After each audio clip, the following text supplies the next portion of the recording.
Hello everyone, welcome on my channel KD प्रयास academy.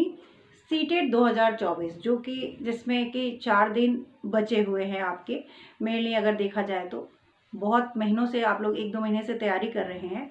तो I hope कि आपकी तैयारी एकदम लास्ट स्टेज पे होगी।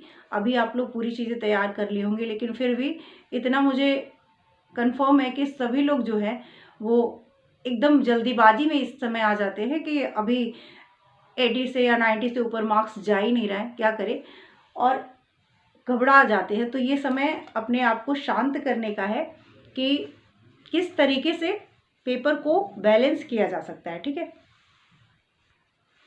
पेपर को अपने फेवर में लाने का सबसे अच्छा तरीका ये है कि अभी जो भी टाइम है वो किन किन चीज़ों पे आपको लगाना है।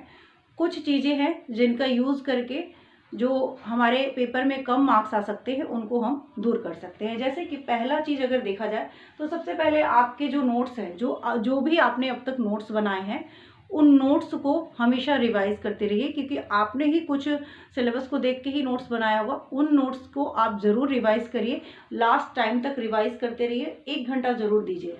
उसके बाद आपको कम से कम 5 साल का प्रीवियस ईयर देखना चाहिए। जैसे 2022 में जो कई डेज में आपके पेपर हुए हैं, जो मैं करा भी रही हूँ अभी, वो आप देख लीजिए। 2023 का पेपर ज़रूर देखिएगा, 2018 के पेपर ज़रूर देखिएगा। ऑफलाइन पेपर हुआ था उसको ज़रूर देखना है, क्योंकि पेपर कैसे आता है। दूसरा एक चीज़ ये है कि आपने क्या कर लिया, नोट्स जो है आपके शॉर्ट नोट्स आप रिवाइज करते रहिए। ठीक है, पहला नोट्स आपने रिवाइज कर लिया, 5 ईयर प्रीवियस ईयर देखिए, AYQs देखिए। ठीक है, इतना आपको करना है। टाइम मैनेजमेंट का ध्यान रखिएगा, जो कि मैंने अभी वीडियो आपको दी है कि टाइम मैनेजमेंट कैसे करना है। टाइम मैनेजमेंट करिए। उसके बाद आपको टैग वर्ड से भी हेल्प मिल सकता है, लेकिन टैग वर्ड्स सिर्फ आप ये समझिए कि टैग वर्ड्स क्या होते हैं। टैग वर्ड्स आपके ये होते हैं कि जो आपके बच्चों के लिए फेवर में सोचना है, बच्चों को दंड नहीं देना है। ये मैंने हर वीडियो में बताती हूँ, ताकि सीटेट पेपर तक आपको दिमाग में इतना चला जाए कि इस टीचर को सक्रिय, चाइल्ड सेंटर्ड एजुकेशन है तो बच्चे को हमेशा सक्रिय रखना है, उसको बैठा के नहीं, उसको कुछ ना कुछ एक्टिविटी बेस्ड टीचिंग करनी है, रियल लाइफ सिचुएशन से जोड़कर पढ़ाना है। और इस तरीके की कुछ चीज़ें हैं जो अभी की शिक्षा जो है रोड लर्निंग नहीं करानी है, तो ये सब चीज़ों का ध्यान रखना है। यही टैग वर्ड्स होते हैं, इस तरह की चीज़ें, यानी प्रगतिशील शिक्षा, प्रोग्रेसिव एजुकेशन को, NCF को ध्यान में रख के ही ऑप्शन को सिलेक्ट करिए। ये चीज़ें हो गई। अब क्या है, तो अब आपका नोट्स आपने कर लिया, नोट्स को रिवाइज करना है। साइंस के लोग नोट्स बनाए होंगे, नोट्स नहीं बनाए हैं तो आप लोग समरी को जरूर पढ़िए। ठीक है, 5 ईयर्स क्वेश्चन पेपर करिए। जब आप लोग पेपर दे रहे हैं तो आपके उसके लिए तो खैर मैंने एक वीडियो बनाई हुई है, उसको आप लोग देख लीजिएगा। टैग वर्ड्स को ध्यान देखना है। 3 सब्जेक्ट ऐसे जो आपके 90 नंबर, आपको कॉन्फिडेंस हो कि ये 3 पेपर बिल्कुल अच्छे से डेली पढ़ाई करनी है। जैसे मान लीजिए आपका CDP हो गया, पढ़ना ही है, साइंस है या सोशल साइंस है, जो भी आपका सब्जेक्ट हो, तो उसके नोट्स आप पढ़ते रहिए। ठीक है, जब तक पेपर नहीं हो जाता है तब तक रिवाइजन करते रहिए।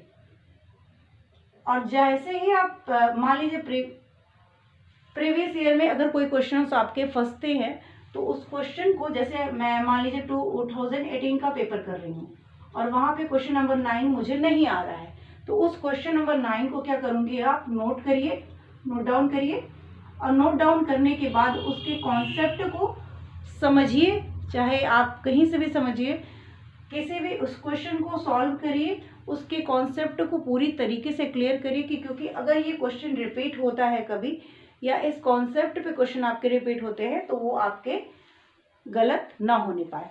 ऐसे ही एक एक नंबर करके पेपर बढ़ता है। पेडागोजी जो सेक्शन है वो 75 मार्क्स का है, तो उनकी प्रैक्टिस आप करते रहिए। और अगर हो सके तो इन 4 दिनों में एक ही कॉन्सेप्ट होता है। अगर नेचर की बात की जाए तो मान लीजिए साइंस की प्रकृति दूसरी है और गणित की प्रकृति तार्किक है, तो थोड़ा सा चेंजेस होगा, लेकिन अदर चीज़ें जो हैं, जैसे टीचिंग टीचिंग लर्निंग चीज़ें हैं। कुछ टॉपिक मैं आपको और बताना चाहूँगी कि कुछ टॉपिक जो है वो लास्ट समय पे ज़रूर पढ़ के जाइए, बहुत इम्पोर्टेंट चीज़ें हैं। हर सब्जेक्ट से नहीं बोलूँगी, लेकिन कुछ सब्जेक्ट के वो टॉपिक आप लास्ट दिन तक भी अगर आपको मौका मिलता है तो आप रिवाइज करिएगा। ध्यान से सुनिएगा। पहला टॉपिक है जो थियरी है आपकी पियाजे, कोहलबर्ग और वाइगोस्की। ठीक है, मैं बोल देती हूँ, पियाजे, कोहलबर्ग और वाइगोस्की की थियरी है। सेकंड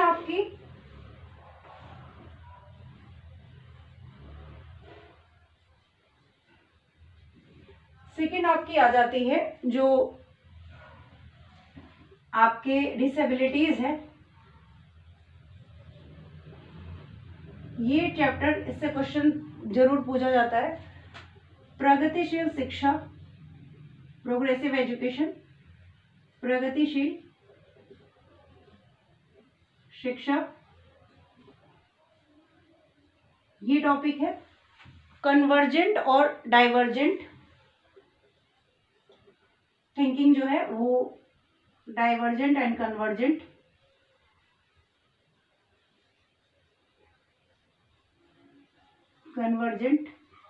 ये टॉपिक इसलिए बता रही हूँ क्योंकि प्रीवियस ईयर पेपर को जब मैं सॉल्व करा रही थी, ये सारे पेपर मैंने देखे, ये क्वेश्चंस हर साल पूछे गए हैं।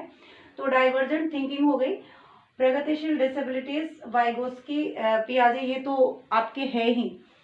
उसके बाद आपके समावेशी शिक्षा से आते ही हैं क्वेश्चन। ठीक है, समावेशी शिक्षा से क्वेश्चन आते हैं, ये आपको कर लीजिएगा। ये तो इम्पोर्टेंट पॉइंट, और भी बहुत सारी चीज़ें हैं, लेकिन ये बहुत ही इम्पोर्टेंट है। अगर ये सारी चीज़ें पढ़ ली आपने तो आपके बहुत सारे क्वेश्चंस जो हैं किसी भी पेडोलॉजी सेक्शन हो, किसी भी सब्जेक्ट का हो, वहाँ से आपके सही हो जाएंगे। ठीक है, एनसीएफ भी है। और अगर मैथ की बात करूँ मैं, इसके तो है ही ये सारी चीज़ें, और भी कुछ चीज़ें हैं जिनको मैं नोट डाउन करके एक वीडियो बना दूंगी हर सब्जेक्ट के वाइज।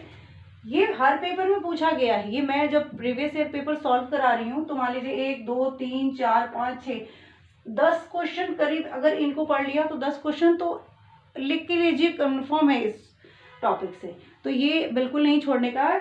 ग्रोथ एंड डेवलपमेंट से आपके करीब 3 क्वेश्चन पूछे गए हैं। ठीक है, तो ये आप समझ लीजिए कि कम से कम 12-13 नंबर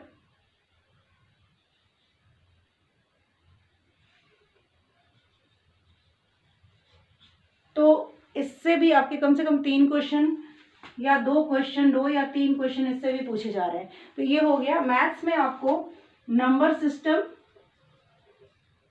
पढ़ लेना है, अगर मैथ बिल्कुल नहीं आता है तो सांख्यिकी यानी मीन मीडियन मोड ये कर लीजिएगा।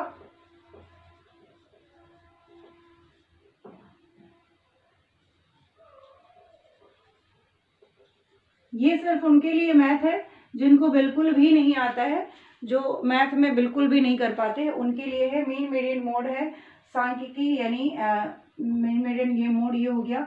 दूसरा है आपका एलसीएम एचसीएफ जिस तरीके के, लेकिन एलसीएम एचसीएफ में एक चीज़ है कि जिस तरीके के क्वेश्चंस पूछे गए हैं वैसे क्वेश्चंस को करिए तो आपको फायदा होगा। फिर आपकी मान लीजिए ये हो गई, ये इसकी पेडागोजी एकदम अच्छे से पढ़ जाइए तो आपके मैथ में 20 आ जाएंगे। अगर ये तीन टॉपिक मैथ्स के कर लिए और पेडागोजी की खूब प्रैक्टिस कर ली तो मैथ में भी जो कि आपको बिल्कुल नहीं आता है वहाँ से भी कुछ नंबर आपको मिल जाएंगे। ठीक है, हिंदी पे बहुत अच्छा कमांड करिए। आपका लैंग्वेज अगर थोड़ी सी प्रैक्टिस कर लेते हैं तो उसमें पूरे के पूरे मार्क्स आ सकते हैं, मैक्सिमम लोगों के आते हैं।